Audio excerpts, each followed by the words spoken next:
अभी हम लोग दिन में भी बहस कर रहे थे इस बात पे कि इससे सीधा सीधा सरसरी तौर पे कोई देखेगा क्या समझेगा, अरे एक आदमी है वो कह रहा है मैं 150 सीटें लड़ूंगा, 130 सीटें लड़ूंगा, 294 की असेंबली है और ममता बनर्जी के खिलाफ उम्मीदवार दूंगा, तो जाहिर है वो ममता बनर्जी को नुकसान करेगा। तो इसमें तो ममता बनर्जी का नुकसान है। अच्छा नुकसान है तो ममता बनर्जी क्यों नहीं रोक रही इसको?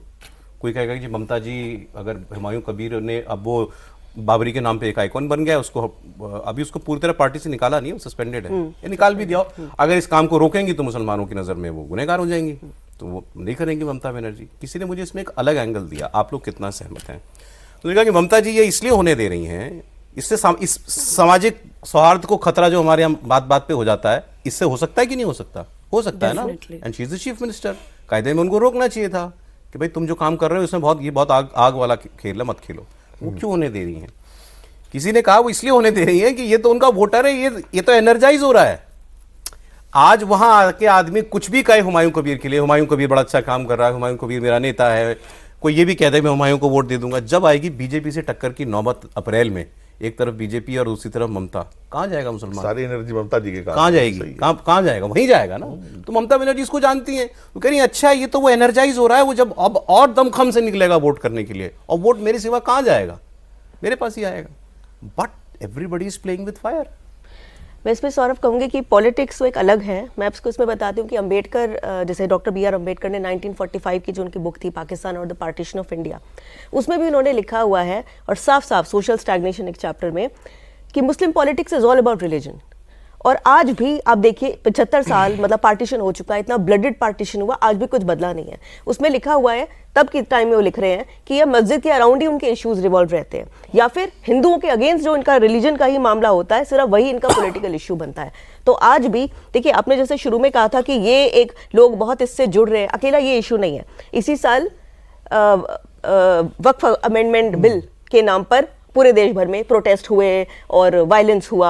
इनफैक्ट अभी तो उसका जजमेंट भी आया ना इलाहाबाद हाई कोर्ट का, कि जो गुस्ताख नबी की एक ही सजा जो आप नारे लगाते हैं वो सेडिशन के चार्ज लगना चाहिए। उसके बाद आई लव मोहम्मद नाम के कैंपेन से भी सेम काम हुआ, और अब फिर से ये काम बंगाल में हो रहा है। तो मैं ये तो नहीं मानती कि कोई पहला कोई इशू है जिस पर इतने सारे मुस्लिम कम्युनिटी के लोग रैली कर रहे हैं पीछे से। हर इशू पे 3-4 महीने में ये तो कुछ ना कुछ होता ही रहता है, लेकिन ये बात कॉन्स्टेंट है कि Muslim politics is all about religion. Number 2, ये एक्चुअली एनआईए, और आई होप कि वो देख भी रही होंगी, ये एजेंसीज को देखना चाहिए कि यहाँ पर क्या हो रहा है। वर्ल्ड ओवर ऐसी स्टडीज है, FAFT ने, फाइनेंशियल एक्शन टास्क फोर्स, उन्होंने ऐसी स्टडीज की हुई हैं कि टेररिज्म और एंटी ह्यूमन मतलब ऑर्गेनाइजेशंस ये क्राउड फंडिंग का फायदा उठाती हैं इस तरीके से कि जब कोई बहुत इमोटिव इश्यू होता है जिसपे बहुत लोग जुड़ते हैं, तो उसमें फिर क्राउड फंडिंग के नाम पर बहुत जो पैसा आता है वो बाद में हर काम के लिए यूज होता है, क्योंकि क्राउड फंडिंग में छोटा अमाउंट आता है, उसको ट्रैक करना बहुत मुश्किल होता है। फॉर एग्जाम्पल कतार में 13-14 में एक कैंपेन पूरा हुआ था कि हम सीरिया के बच्चों की मदद करेंगे, कुछ मदीद अल शाम ऐसा कुछ करके कैंपेन था। पर पता चला कि वो सारा जो कैंपेन जिसमें बहुत ही पैसा आ गया था, वो अल कायदा के एक फ्रंट के ऑर्गेनाइजेशन को पूरा का पूरा पैसा जा रहा था। उसके बाद यूएस की इंटरवेंशन से वो कैंपेन पूरा बंद करना पड़ा। जब इंडिया में CAA के नाम पर प्रोटेस्ट शुरू हुए थे दिसंबर 2019 के आसपास, तो वहां सिर्फ पॉपुलर फ्रंट ऑफ इंडिया के जितने खाते थे उनसे अलाइड, उसमें 120 करोड़ रुपया आया था। उसके बाद हमने क्या देखा, देश भर में वायलेंस हुआ उसके नाम पर, CAA के नाम पर, और बाद में दिल्ली के दंगे भी हुए।